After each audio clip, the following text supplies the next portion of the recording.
Thank you, and hello to everyone. Hope everyone's having a wonderful day today. Obviously, I get this great pleasure of presenting to you guys, which is yeah, great for me. But another wonderful thing that's happening for me is my eldest daughter is turning 13 today. So moving into quite an unknown territory with the teenage years. So anybody has any great advice for me, please let me know.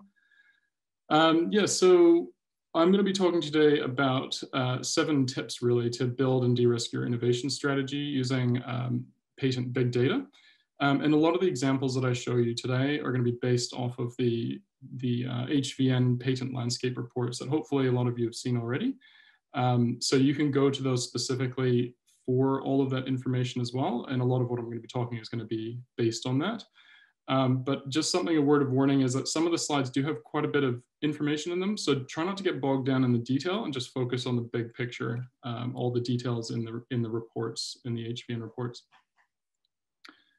Okay, so I will get started. And feel free, if you're too nervous about asking a question during this, feel free to reach out to me afterwards by email or phone. I'm happy to take any questions at that point as well. Okay, so main point here is, you know, obviously patents have been around for a long time, but because of AI and this big data software analysis, it's now representing this major new goldmine opportunity to really help companies and startups look at, you know, helping them form their innovation strategy. And I'm doing this a lot with specific New Zealand companies, a few offshore companies, and obviously industry groups like HVN. So what I'm using specifically, some of you might have heard of it, PatSnap and Discovery. PatSnap is very focused on patent analytics, and its sister program is called Discovery, and that really looks at all the stuff that's kind of alongside patents, the commercial landscapes, you know, the press releases, the clinical trial data, research publications, venture capital work, all that kind of stuff. So by using them together, you get that rich data that you can start to build your own innovation strategy. So I'm going to talk to you about these 7 listed here, but there's obviously a ton more that you can do with these analytics. So this is just to give you a bit of a taste. I'm a bit of a geek when it comes to this stuff, I have to admit, so a bit of a disclaimer there. And probably the most exciting meeting I have every month is an update from the PatSnap technology team, where they can show us new ways of crunching the data and to give these rich insights. So there's so much more to come. This is just the beginning. If anyone's familiar with PatSnap, it is probably the biggest platform now globally. It was probably about just 2 weeks ago, they've just announced, so see down the bottom right-hand corner, they've just announced $300 million worth of Series E funding, I think it was, to help build their technology platform even further. So I'm super excited as to where it's going to go from here. But yeah, so what I'm going to talk to you about is how you can look at your idea and make sure it's totally aligned with, you know, the future demand and trends. And I think that's a key point I'll talk about, being future. Looking at your unique point of difference in the concept or the idea that you're progressing. How to avoid that awkward conversation. I'll go into a bit more detail about that, but that's typically situations where we've seen where you've done all this work and then find out down the track that what you've done has actually been done before. So you're essentially reinventing the wheel. Hit the ground running. So this is all about how to identify the right collaborators for a project and the right people to be involved. Turbocharging your innovation is all about, really what I'm looking at here is licensing deals. Identifying commercial markets, so that's geographically, but as well as potential applications as well. And I'll give you a few examples of that. And I guess what a lot of people are looking at is, how do I actually make money out of this? And, you know, maybe it's retiring early, maybe it's just moving on to the next big opportunity. So the first one I want to talk to you about is aligning with future trends. And I think one point I just want to make up front is that New Zealand typically, from my experience, has not been good at doing due diligence before they get involved in a particular project or platform. And essentially, this is really like looking at like a SWOT analysis: strengths, weaknesses, opportunities, and threats. And even if you are doing it at the beginning, you should be doing it throughout projects. So things often change. You know, the R&D development will tell you something new, or something happens out in the industry and you have to pivot. So I think it's really important that constantly looking at these trends and this data. Not everything, not everything obviously has to come from patents. You can look at, you know, market analysis as well, like Mintel reports. But you know, certainly the patent analytics can give you huge insights. So this one here that we're looking at is the total number of applications per year. And then along the y-axis is the number of patent applicants. So what's really interesting here is that what you're seeing is, particularly over the last 4 years, this area, which is all about immune health, this was taken from the immune health report for HVN, is that there's been a steady increase in the number of applicants, or the patent filers, as well as the number of total applications. So that's indicating that this is a growing area, first and foremost.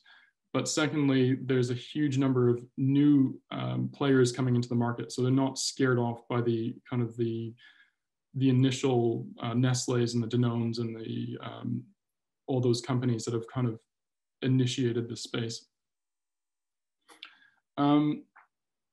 Probably a good example of this is in some of the recent reports that we've done with HVN, we've really highlighted human milk oligosaccharides, as we saw this flurry of activity with human milk oligosaccharides around over the last 5 years in particular.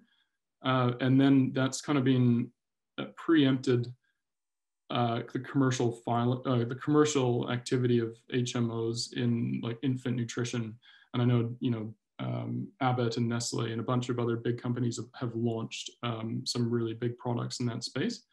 So I think the key thing here is that it's a predictor of future trends. Patents often come out before the actual commercial launch of a product by about 3 to 5 years in the food technology space. Whereas if you look at pharmaceuticals, it's typically more like 10 or 15 years because they have to go through a lot of clinical trials, where it tends to be a bit quicker with the food space. So I think what's neat about using patents in this lens is that you can see what's potentially going to be coming out in 3 to 5 years, opposed to market reports, which typically are retrospective. So that's what I wanted to mention on that one. And you can crunch this data however you want. So if there's a specific topic that you're interested in, you can tailor this type of analysis depending on what you want. So this is another way of looking at future trends. So we're looking now at landscape views. The one on the left-hand side is looking at everything in red dots is in the last patent filings in the last 5 years, and everything in blue dots is the previous 5 years before that. So you can see that there's definite clusters or growth areas in the last 5 years. So here you can see there's a lot of activity going in anti-inflammatory, respiratory disease. There's quite a bit going on in the probiotic space and bacterial strains, as you can see in the back left-hand corner. Interestingly, a lot of those filings in this space, you can't see it here, but are coming from Chinese applicants. So we also know, based on that, that these are areas that, you know, Chinese consumers are most likely interested in. And we know that as well from some of the consumer reports that HVN have done. A different way of looking at it, if you look on the right-hand side, is filtering the data based on companies. So this is actually, all the red dots here represent Nestle's patent filings. So you can actually, this is a kind of a neat way of doing it. So you can actually utilize Nestle's marketing team who have gone out, or their insights team, and have decided that they're going to focus their attention in these areas from an innovation point of view. And you can kind of latch onto that. So you can kind of see where Nestle's going. I think it's also really important to recognize that if your strategy is, I'm going to target Nestle, I'm going to develop some technology and Nestle is going to buy it, you can use this type of analysis to make sure that your innovation strategy is focused towards that. And I think a great example of that, if you haven't heard already, is the Fairy Pro technology that was developed by Riddit. And Nestle acquired this, I think it was a year or two ago. So that would probably sit in that dietary supplement space that you can see in the front left-hand corner. The next point I wanted to make was just around ensuring a unique point of difference. So again, this is a different view of the landscape analysis, looking at immune health space. And this is probably one of my favorite tools in the PatSnap software. So what you can do, I've just done a quick example here, but you can type in your concept and you get much better results the more information you put in, but I've just put in something briefly here. So use of dairy milk prebiotics to improve immunity against respiratory disease and potentially targeting asthma as well. And if you can see, there's a purple triangle that sits in the front of that landscape. That's where it's positioned at using this big data analysis, and it's got all these fancy algorithms to position it there. So what you can do is, by looking at this map, each of those dots represents a unique patent. You can see, and they cluster based on their, I guess the technology or the subject matter and the keywords. So you can see where that concept lies in the map. So anywhere where you see there's no dots, there's not a lot of innovation happening, or it's a white space. And where you see clusters is where there's a lot of activity. So I think the first thing you can pull out from this is that, well, first of all, is my concept novel from a patent point of view? And I think just recognizing that patents typically are filed because they represent a commercially unique or novel idea that they think there's a commercial opportunity from. So it gives you an indication as to whether your concept or idea is very close to something else that somebody else has done. Obviously, you might not necessarily want to go down that track of repeating what somebody else has done. Also, if you want to get your own patent, it has to be novel and inventive as well, which a lot of you will know already. The second point is, well, actually the third point is, often this can give you a very quick analysis as to what the freedom to operate risks might be. So any patent that's granted technically can be enforced. So if you're sitting right on top of one of these dots or there's a lot of patents around where you're sitting, that could also indicate that there could be some freedom to operate risk that you need to assess as well. And I guess just the final point in terms of being unique point of difference, and I'll talk about this in a lot more detail, but some of these dots can also represent licensing opportunities as well. So no point, really fast way of fast tracking your innovation is to look at licensing opportunities. If you're wondering, all those green dots represent patents that are high value, and again, uses patent software to do that. So number 3, avoiding the awkward conversation. And I think just in terms of what's the story behind this, I mean, I've seen numerous situations where companies have gone and not done a thorough due diligence assessments. They've gone and gone, we've got this amazing opportunity, this new idea, let's just go out and do it. I'm sure we haven't seen it on the shelves, it can't have been done yet. So they go out and spend 2 or 3 years, a lot of money and time, and they've got this idea that they're ready to commercialize, and they said, well, let's go and either publish our results or let's file a patent to protect ourselves. And then they find out that through their research assessment that it's actually been done in the last 5 or so years. So that's the awkward conversation that we've just reinvented the wheel. But I think probably more than that, more than the fact that potentially you've reinvented the wheel, is that you've wasted that time and that money where you could have potentially gotten to market a lot quicker using patient insights. And I'll give you 3 examples of how that actually, you can turn that around and flip it on its head. So the first one on the left-hand side is, patents are not always filed in every single country. So, and they cost money for each filing. So there might be this amazing patent out there that's got this awesome blockbuster new innovation that's hugely commercially viable. And you go, oh, well, we can't do that because this company's got a patent on it. But they might have only filed their patent in 2 countries. And this is an example, that product on the bottom that I'm showing you actually relates to a patent that's been granted, I think it was granted in Taiwan, and it's only been filed in US and China.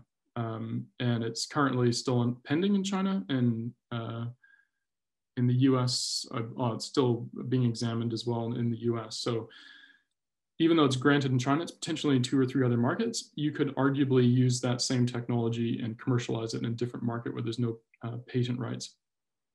It's obviously a very simplistic way of looking at it. There might be other patent rights that you need to be aware of, but the idea is that patents are territorial, and you shouldn't just disregard going down a track because there's a patent that blocks this. You can think about ways around that. The second one is that in the middle column, many patents are never granted, but still hold very commercially valuable solutions for you. And I've got a very good story about this. So when I did my PhD at Auckland University, we solved the X-ray structure, the three-dimensional structure of a protein, which opened up all these opportunities for developing drugs against to treat type 2 diabetes. So we filed a patent application for that. And then about 6 months, oh no, it's probably a bit more, about a year after filing that application, the company actually went bust. It wasn't anything to do with my research, thankfully, but they'd gone into phase 2 clinical trial and spent a lot of money on it, and the clinical trial failed. And so all the investors pulled out. And so basically the company collapsed, and because they didn't have any money to continue with the patent, even though it was published, we couldn't progress it any further. So huge opportunity there, where there's tons of situations like that where a company might have not progressed a patent, even though there's really valuable opportunities from it. So that graph indicates, like, just in one space, in the immune health space, there's a lot of patents that are inactive or currently pending, where it still gives you the opportunity to progress. And the one on the right-hand side is just an indication that unless you read patents on a daily basis or you quite IP savvy, often a really good way of looking at using patents to your advantage is that many patents, for one reason or another, have very limited or narrow patent scope. So in this example, I can't quite read it because my images are in front, but it talks about a method of preparing, I can't quite see it, but a method of preparing oligosaccharides, I believe. And as you can see, there's actually very specific conditions that need to be met in order for you to infringe that patent.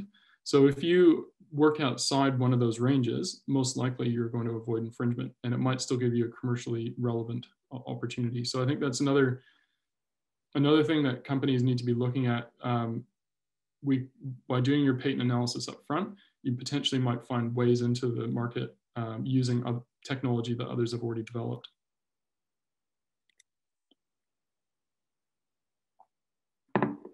So the next one's about hitting the ground running. So finding some friends, essentially. So what I've shown you here is, again, I think this is possibly from the Immune Health Landscape Report, but something you really want to look at is which companies are already in the space. So that is really good from identifying which collaborators you potentially might want to partner up with.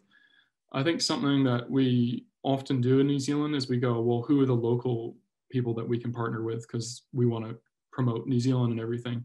But I think it's really important for us to recognize that some of the best collaborations might actually be offshore, or working with companies offshore or institutes offshore. And not only that they might be the best partner because of their background, their technology and their research, but also we can learn from any commercial experience they've had, particularly in the US or in China. And we can also build those connections, and that's often the connections that are hugely important for making these commercial realities. Another really cool tool on the right-hand side, you'll see company collaboration playbook. So one of the neat features of PatSnap is that you can take two companies that are already preloaded in the system, and you can compare their patent portfolio and see how well those two align in terms of where their IP, their patents essentially are registered. And so you can start to think, well, I want to partner with this company because they've got really strong protection in these key markets where we want to expand into. And you could do this essentially looking at this. I've just given you a few examples of the territories that they're in, but also down in the bottom, you can see how PatSnap has actually assessed their overall collaboration strength, if it's tech diversification, if it's internationalization, if they've done lots of joint R&D in the past. So there's some really cool tools in here to start to look at, well, here's 5 potential collaborators that we might want to work with. Let's compare and contrast each of them and decide which one's going to be the best one. The next one I just want to show, again, hit the ground running, finding some friends. I've taken ag research as an example here. I'm not sure if there's anybody from ag research, but in the discovery tool, this is where it kind of expands beyond the patent side of things. So you can take a country or a company or organization and really start to dig a lot deeper in terms of, well, are these the right partner for us? So you can get these word clusters, which indicate the areas that they've got expertise on. You can also see stuff like how many clinical trials they've done and you can actually dig deeper and see what clinical trials they've been done and the results of those. Any acquisitions they've been involved with, any venture capital, all their research publications, all the collaborations you can see on the left-hand side and how they've been associated with different groups. So it's hugely powerful to be able to go, okay, well, before we go and reach out to these guys, or we want to do our homework before speaking to them, we can use this technology to really dig deep into who we're going to partner with. I should also just mention on the previous slide, I've shown you companies here, but it's equally powerful to actually look at inventors. So you can see the inventors that have been associated with a particular technology and go, I'm going to go cherry pick that inventor and I'm going to get them to come work for me. Because besides all the patent background that they've got a huge amount of know-how in their brain in terms of experience in that field. I think on the flip side as well, so you're looking at companies in the space, you might be particularly worried about one or two companies that are very active. So you can actually use PatSnap to kind of dig a bit deeper and understand the, I guess, the litigious nature of a particular company. And I've shown Unilever here and how they've been involved as a defendant or a plaintiff in patent prosecution cases, or patent litigation cases, I should say. And you can kind of see, get a feel for which patents actually were, which they really wanted to defend. And therefore you kind of perhaps want to avoid that.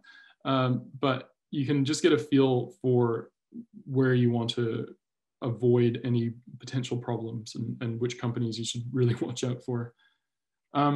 Just in terms of a story, I had a company recently that was in the space that there was quite a lot of litigation going on. So what we actually did is went through, profiled each one of the companies that we knew were in the space and kind of ranked them and based their commercialization rollout on the lowest hanging, the lowest risk opportunities first, where there was likely to be less litigation going on.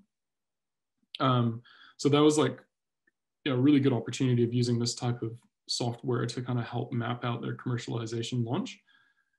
This is compared to another example I had about 10 years ago, well before any of these types of cool analytics were on the scene, where they were about to launch into the US. Well, they did launch into the US after we filed a patent for their technology. So really cool technology. Then they commercialized in the US, and almost immediately they got sent a cease and desist letter from a company in the US, and it totally derailed them. They never experienced anything like this before. They lost tons of sleep. It slowed them down for about 6 months while they tried to work through what to do. And what we ended up finding out was that these were basically cowboys in the US. They were sending cease and desist letters out to everybody with really little merit whatsoever. So I think using this type of analytics, you can kind of go, well, these guys have sent all these, started all these litigation cases. They've all ended up being withdrawn. They're not real. They're potentially just out there to try and scare people off. You can use this to try and kind of preempt those commercialization launches to make sure that companies know what's lying ahead. The next one I wanted to show you was around turbocharging your innovation. So I quite like this stuff. This is looking again at a landscape map and a different technology idea here. So it's all to do with influenza vaccine formulations. And so it's positioned that orange triangle there amongst a whole bunch of patents. And you can see in that landscape that there's a bunch of patents that are already being licensed in this space. So I guess, first of all, it gives you that indication that potentially there's a lot of licensing opportunity there. I could reach out to those companies that already have those patents licensed, or arguably patents in that space that aren't already licensed. what was I going to say about that one? I think just in terms of, I'll give you one example actually, so I'll bring it up. This is one of those patents. And what's really neat about this software is it actually brings up the exact licensing conditions. So that's great because you could potentially go, you can see if it's an exclusive license or not. If it's not exclusive, potentially you might be able to license that patent as well. But because it's got the details, you can learn from that, understand what that company likes in terms of its licensing conditions. And you potentially could use that as a basis to go and speak to them as well.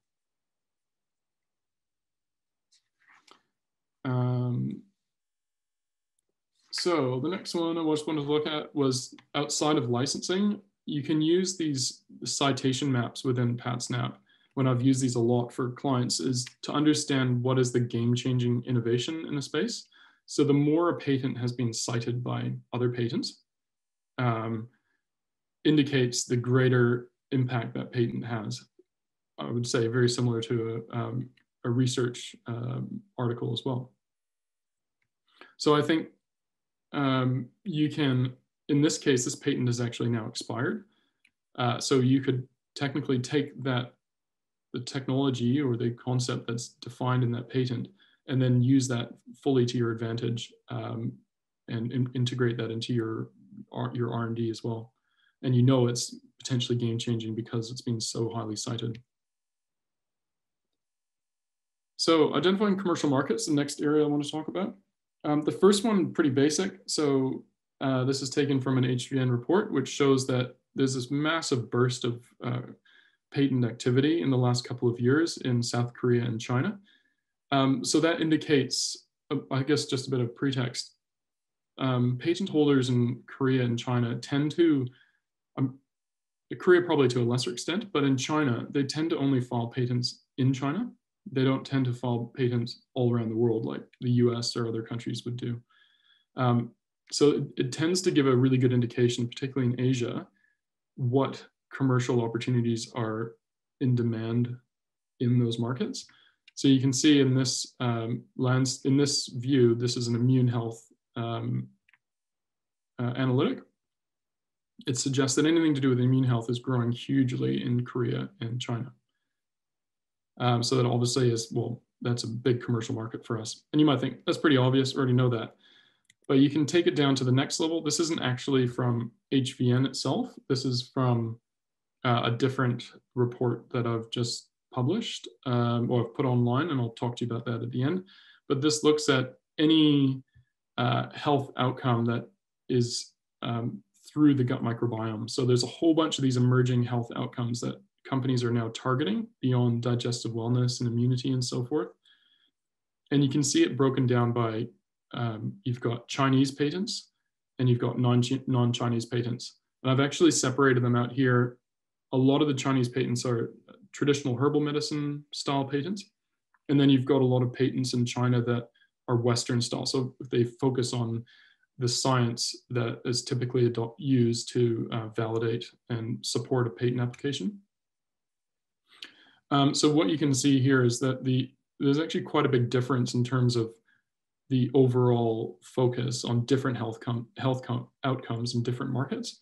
So you can use this type of analytics to kind of decide, well, I'm going to, in China, I'm going to target this major health outcome for this reason, because I can see it's growing much more than, I don't know, it might be that obesity is a lot bigger of an opportunity than immune health, for example, in a specific market. And obviously you can break this data down however you want. If you're interested in, I don't know, if you're interested in Sweden, we can look at data in Sweden, for example. What's also quite cool actually is in China, the PatSnap technology can actually break it down into specific provinces in China. So as everyone knows, China is a massive market and you might only want to target one province or one city. We can actually look down at the province level of detail within PatSnap to see what are the kind of key commercial opportunities in those spaces.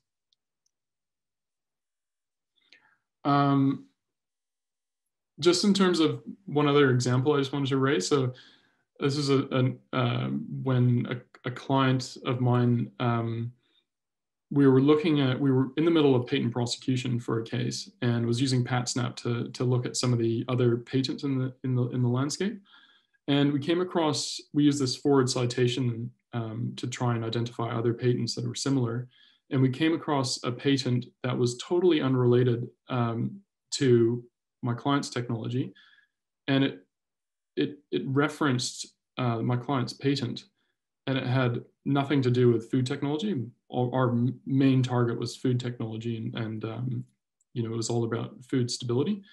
And what ended up happening is that this was in relation to medical imaging, and it used the same material that we were using, and the patent was focused around, and it opened up this whole new area that we've started exploring from a commercialization route. So I think it's really useful to be able to use this type of analytics to kind of not only look at geographical markets and targets from a health point of view in different markets, but potentially secondary uses, which might end up being much bigger than the application that you were looking to start with. The next one, so just moving on to the last point, which is all about retiring early and making money. I actually just wanted to point out that I actually went to a presentation a couple of days ago. Actually, it was at the Reddit conference, Melanie, and Ira Bing spoke, and I loved his presentation. And he was talking about this idea that we shouldn't be, as a nation, we shouldn't be so focused around exporting foods and products, and we should be thinking about exporting IP and companies, and that is a renewable, sustainable model. So I think when you're thinking, oh, well, I feel like I'm cheating or I'm by selling my company, I don't think you should be that concerned about it. There's massive companies that are willing to pay big bucks for your company and your IP, and you can rinse and repeat and just continue doing the same thing. So I think that these types of analytics are really useful to help identify potential companies that might want to purchase your company or purchase your IP. And also what I'm showing you here, I've used Biolumic as an example. It's a New Zealand company. You might be aware of it. I don't think Biolumic is on the call, so it's probably safe to talk about this. This is obviously public information, so I'm not disclosing anything here. But you can see their total valuation of their patent portfolio. That can give you a really good indication as to what your own intellectual property is worth. But also you could say, well, we don't have any patent rights, so how can we know what it potentially could be worth? You could similarly look at other patents that are very similar to your concept and then base your strategy off of that. Say, well, ultimately we want to build it up to something similar to this other patent portfolio, and we know that there's all these other big companies that are looking to purchase IP in that space.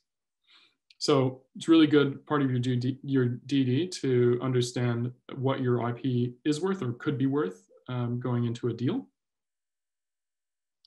Actually, one of my clients, this is a couple of years back, but a client in the farming space was negotiating a deal selling his company because he'd moved on to some other stuff.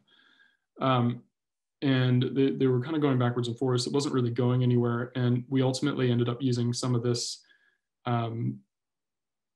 analytics to help kind of support the value of the kind of the intangible assets behind the business, so a lot of the IP. And I think that's what ultimately got it over the line for the client. You can also use this type of thing as well. I'm involved in a startup where you're using this type of technology, this type of analytics to support your position when you're looking for funding. So often when you go into, you're just discussing with angel investors, they want to say, well, what's the value of your company? So we want to know how much we're going to get out of this. We need to know what you see as the value of the company. You can use some of this analytics to give you that initial kudos or something that's third-party analyzed to give you that sense of what the value of your company or your intellectual property might be. Often when you're very early stage, you haven't commercialized yet, so it's very hard to determine what your IP is worth, and this is quite a cool tool to do that.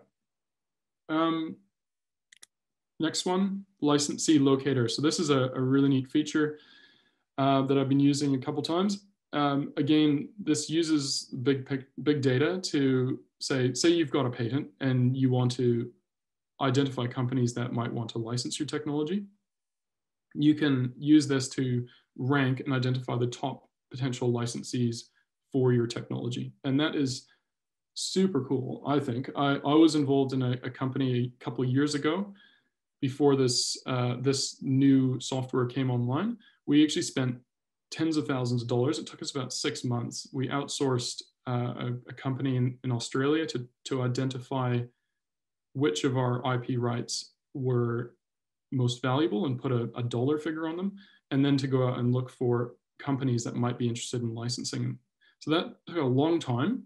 It cost quite a lot of money, whereas with this type of technology, even though it's automated and generated quite quickly, you get the answers very quickly, and it's cheap comparatively, to then essentially give you top 10 companies or whatever you might want to look at to go out and understand those a bit more detail. What technology do they have? Why would they want to license our technology? What commercial products do they have on the market? So hugely powerful. Next one is, this is the last slide. So next one, just about retiring early, is understanding the playing field in terms of the commercial landscape. So this is stuff that's come out of Discovery, not out of PatsNet. And it looks at, this is cultured meats. It's another area that I'm fascinated by. So the cell-based technology for protein. And it looks at all the recent venture capital or deals that have happened. So right, the latest one that I can see here is 23rd of February. So it's got all of the details about who the investor or investors were in relation to the deal. Obviously shows the company that's being funded, at what stage the investment's at, and then you can click on it and get more detail as well. So it gives you all that really awesome analytics as to, well, if we're acting in the space and we need funding, where should we go? What are some other deals that have happened? We actually had a case like this where we went out and we targeted a company in the US and said, you guys interested in investing or licensing our technology? They didn't come back. But what we ended up using is this Discovery software to identify the investors that invested in them, because that way we could reach back to the initial source of the income and try and target them for licensing or investment opportunities. So that is, again, quite powerful.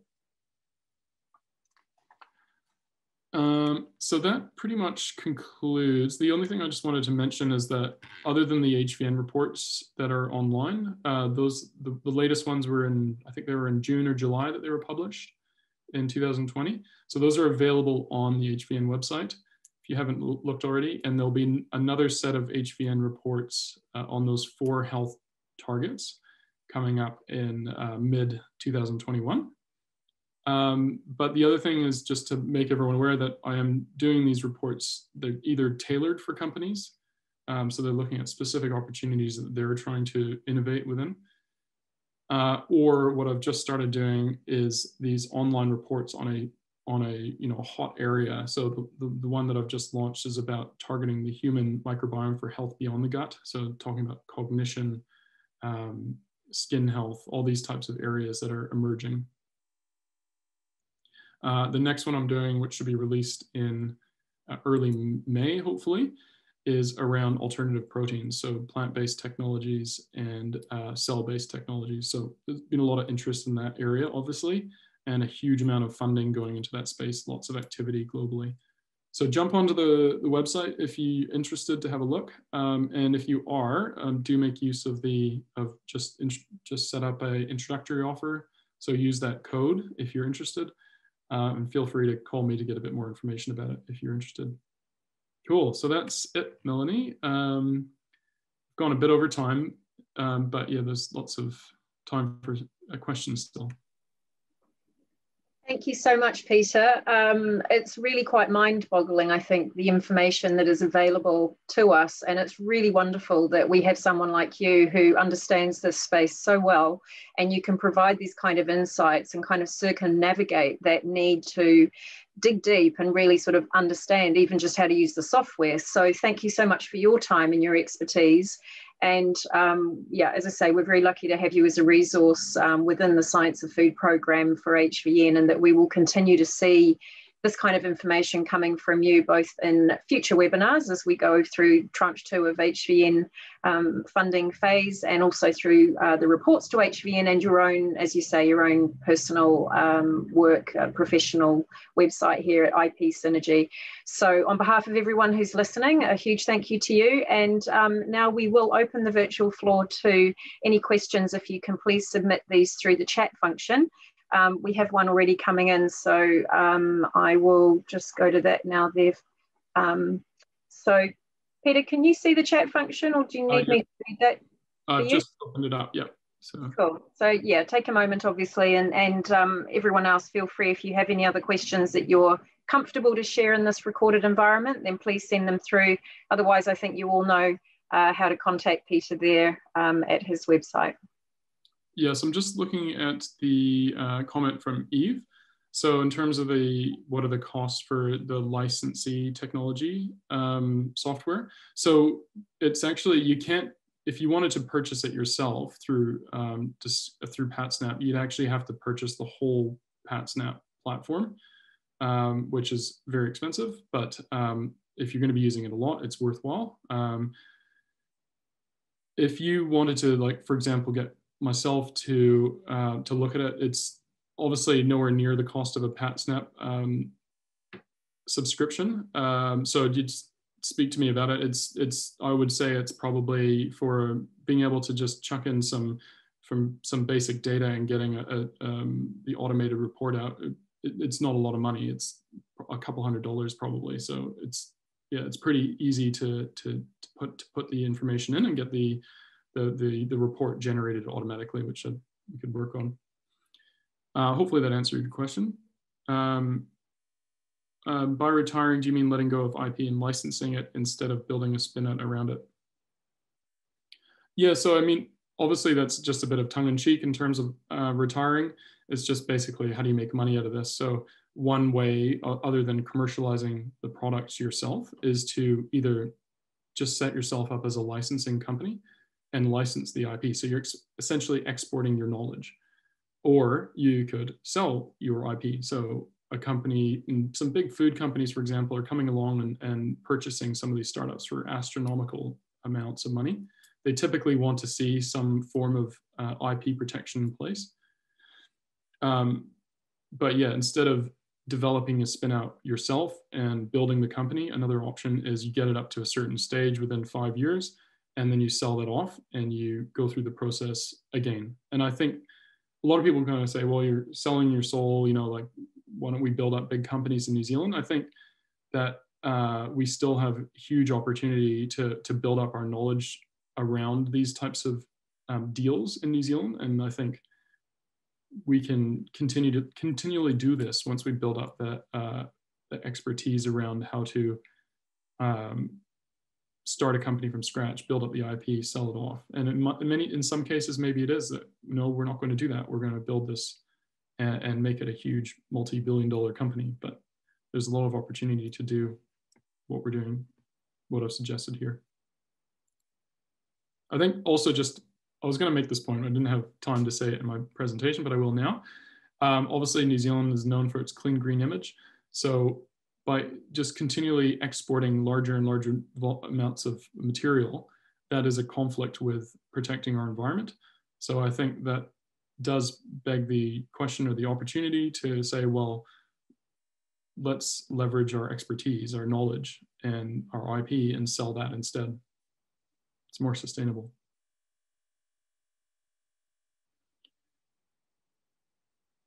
So the question is, thank you for the presentation. How can patents be obtained worldwide, and is it possible to extend the expiry date of a patent? So patents, the general approach is that you might file a patent application in your home country, And then you've got 12 months essentially to file corresponding patent applications overseas in markets that you want to have commercial protection in. That can take, for some companies in the room, will be well aware, can take a number of years to go all the way through to a granted patent and can cost quite a lot of money. So I think that's another point as well. When you're looking for investment, you've got to get your investors on board to appreciate the value of gaining those IP rights. Can you extend the expiry date of a patent? In some cases you can. I think for pharmaceutical patents in some jurisdictions, you can get an extension of time, but they're typically only a couple of years at most. And I think the reasoning behind it, as I mentioned before, in the pharmaceutical space, it can take a long time to get, the actual drugs to market after you file the patent application. So that extension is a way of kind of going, okay, well, it takes so long to get these to market. You have to go through all these long-winded clinical trials. Will allow you that couple of years extension to have that monopoly before it goes into a generic and everyone can make it.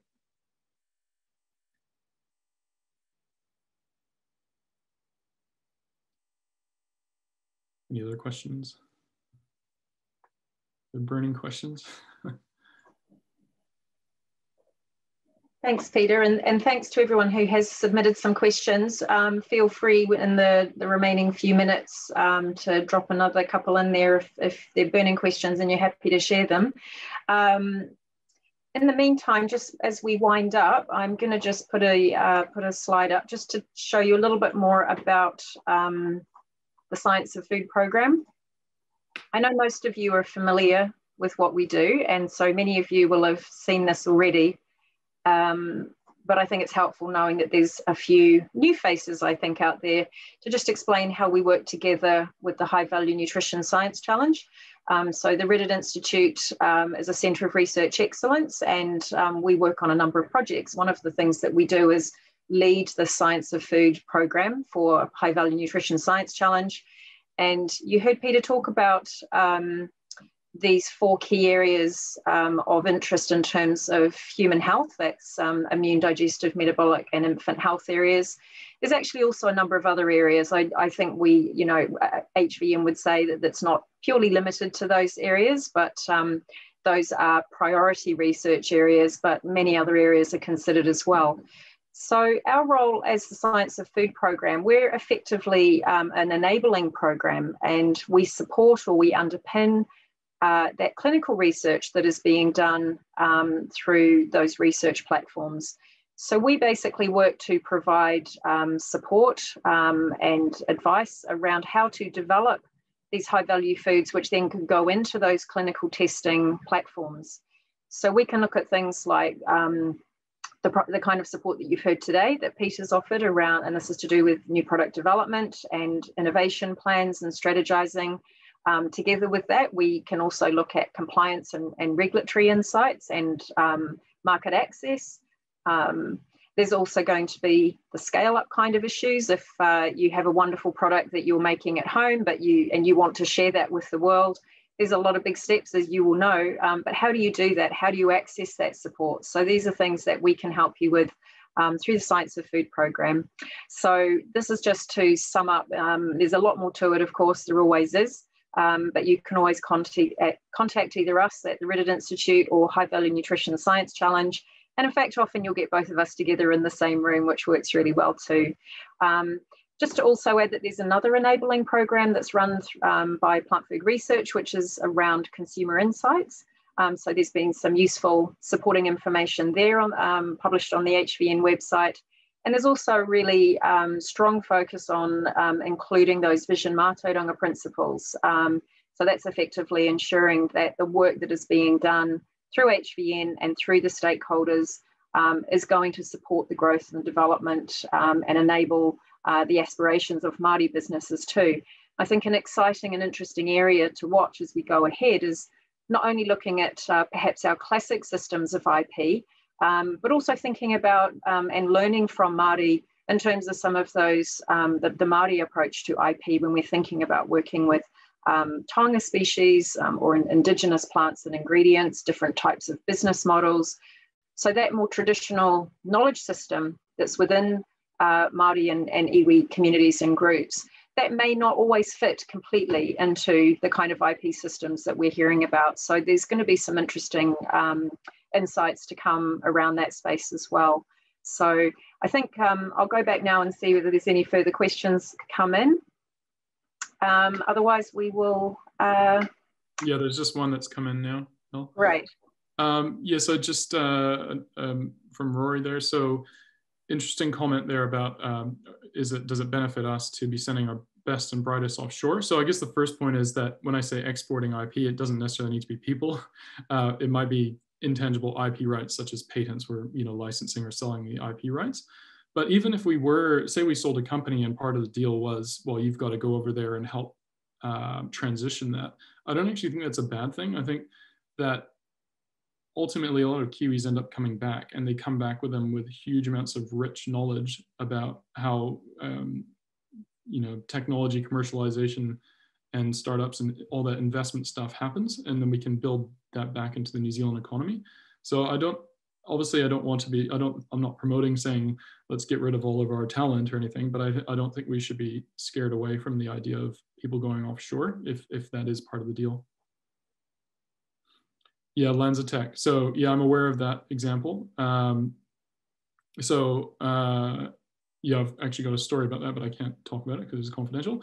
But yeah, I know what you mean. So that company is still based offshore. But I wouldn't be surprised if a number of employees went over there initially as part of that transition and then have come back. I know, for example, Will Barker, that's been heavily involved with that. And he's now in a new startup in New Zealand looking at extracting metals from, I think it's cell phones or something. So yeah, I know that a lot of the, the industry knowledge and stuff can be lost, but I think invariably a lot of people end up coming back and bringing back a huge amount of knowledge.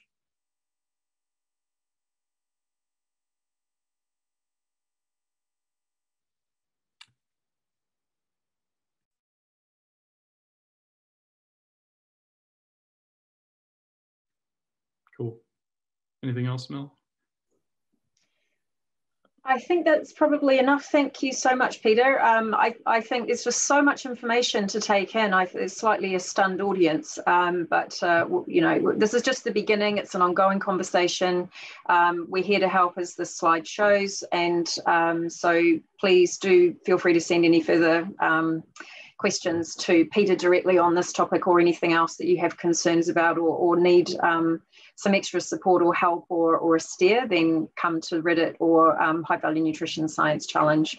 So we hope to see many of you again on the 6th of May. We're running our sort of partner webinar series around regulatory and market insights. That's led by a regulatory consultant, Michelle Cubitt. So we're running one of those, a similar format, on the 6th of May. So we hope to see you there. Please register for that if you haven't already, through the same way that you registered for this one. But otherwise, it just remains to thank Peter again one more time, and to thank you all for sharing your lunch hour with us. So ngā mihi nui kia koutou. Enjoy the rest of your day, and we will see you again very soon.